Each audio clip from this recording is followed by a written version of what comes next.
বিসমিল্লাহির রহমানির রহিম। আসসালামু আলাইকুম। নিশ্চয়ই অবগত আছেন, জুলাই আগস্ট গণহত্যা, খুন, রাহাজানি, আইনাঘর বিরোধী ফ্যাসিবাদী সরকার হাসিনা সরকারের বিরুদ্ধে যে গণ অভ্যুত্থান, ছাত্র জনতার বৈষম্য বিরোধী মাধ্যমে যে দেশ স্বাধীনতা হয়েছে, দ্বিতীয় স্বাধীনতা অভ্যুত্থান, সেই স্বাধীনতার দেশ বাংলাদেশ, সেই দেশ ডক্টর ইউনূসের দেশ। সেই ডক্টর ইউনূস সরকারের সম্বন্ধে কিছু আমি বলতে চাই, আপনারা নিশ্চয়ই জানবেন। ডক্টর ইউনূস সরকার 8ই আগস্ট শপথ বাক্য পাঠ করে এবং শপথ বাক্য পাঠ করার জন্য বাংলাদেশে নতুন সংস্কার করার জন্য দেশ হাতে নেন তিনি। এমন সংস্কার করেন তিনি যেখানে বাংলাদেশ উন্নয়ন কৃষি উন্নয়ন কর্পোরেশন হতে বিএডিসি সার, যেটার দাম ছিল 800 থেকে 1000 টাকা, সেটা এখন বর্তমানে 150 থেকে 150 টাকা। ডক্টর ইউনূস সরকারের এটা একটা নতুন সংস্কার করতে গিয়েছিল আলুর দাম সংস্কার করতে গিয়ে বললো যে 35 থেকে 40 টাকা দাম, কিন্তু সংস্কার করতে গিয়ে এখন বর্তমানে 1 কেজি আলুর দাম 70 থেকে 80 টাকা। এটা একটা নতুন সরকার, ডক্টর ইউনূসের সরকারের নতুন সংস্কার।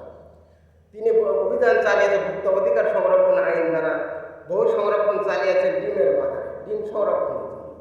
তিনি ঘোষণা দিয়েছিলেন যে একটি ডিম গ্রাম পর্যায়ে থেকে একটি কৃষক বা একটি ভোক্তা 10 টাকায় কিনতে পারবে, কিন্তু সাধারণ গ্রাম পর্যায়ে একটি ডিম 15 থেকে 15 টাকা 50 পয়সা। এটা নতুন ডক্টর ইউনূস সরকারের সংস্কার। উনি কি সংস্কার করবেন? দেশ সংস্কার করবেন না পকেট সংস্কার করবেন? তার মন্ত্রী পরিষদের বিদ্যুৎ সংস্কার করবেন। বিদ্যুৎ সংস্কারের কথা বলে কোটি কোটি টাকা দেশ থেকে উদ্ধার করেছে। পোজ আমার ওখানে ট্রান্সমিটার বলে প্রতি মাসে একটি ট্রান্সমিটার থেকে 25 টাকা ভাড়া নেয় একটা গ্রাহক। একটা ট্রান্সমিটার যদি 25টা মিটার থাকে তাহলে 25 গুণন 25 দিয়ে কত টাকা হয়? মিটার আমি কিনে আমার ঘরে বসাইছি, একটি মিটার প্রতি উনি নেন হতেন 15 টাকা। তাহলে 23টা মিটার যদি একটা ট্রান্সমিটার থাকে তাহলে কত টাকা হিসাব করেন? তো এটা একটা নতুন সংস্কারের আর শেষ নেই। সংস্কার করতে গিয়ে নাহিদ আসিফ মাহমুদরা বলেছিল যে সয়াবিন তেল দেবো 130 টাকা এবং আলু দেবো 30 টাকা, চিনি দেবো 125 টাকা।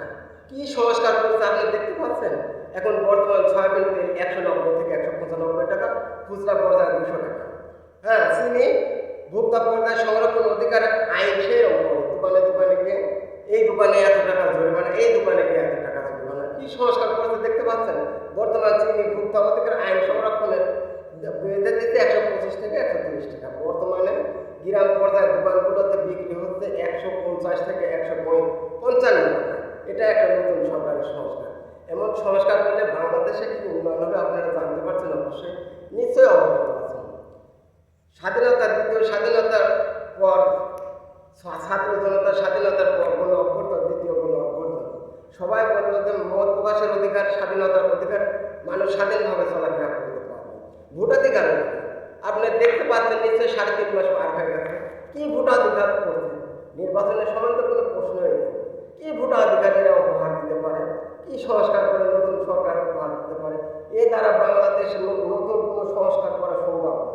1 কেজি সিম যাকে বলা হয় 1 কেজি আনাজ যদি 120 টাকা হয়, একটা পরিবার যদি 10টা লোক থাকে, তাহলে সপ্তাহে 2 দিন হাটে 1 কেজি সিম কিনতে যদি 120 টাকা লাগে, 1 কপি ফুলকপি কিনতে যদি 100 টাকা থেকে 110 টাকা লাগে, তাহলে কি সংস্কার করবে?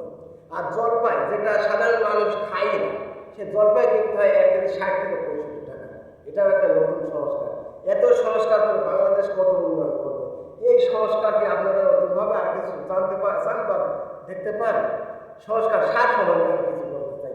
সার দেখেন, বাংলাদেশে টিএপি তো এর আগে বলেছে 1350 টাকা, যেটা জগৎ বিখ্যাত সেটা ছিল 1300 টাকা, এখন ওইটা 1820 টাকা। যেটা হচ্ছে বাংলাদেশে বলা হয় দানাদার, বাংলাদেশে সেটা এখন বর্তমান বাজার বলেছে 2300 থেকে 2350 টাকা।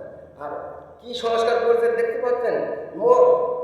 মোট যাকে বলা হয় মোটা দানাদার সার, পটাশ সার, সেই মোটা দানা সার বাংলার জমিনে কোথাও আর পাবেন না। এখন পাবেন যে ধুলি জাতীয় এক ধরনের পটাশ সার। এই সার ছিল হচ্ছে 1000 টাকা অবস্থায়, এখন বর্তমানে বিক্রি হচ্ছে 1500 থেকে 1400 টাকা। এটা একটা নতুন সংস্কার। এমন সংস্কার করে বাংলাদেশে কত উন্নয়ন হবে নিশ্চয়ই আপনারা জানতে পারবেন। এই বলে আমি আমার কথা শেষ করছি। আপনারা পারলে আমাকে কমেন্ট করবেন।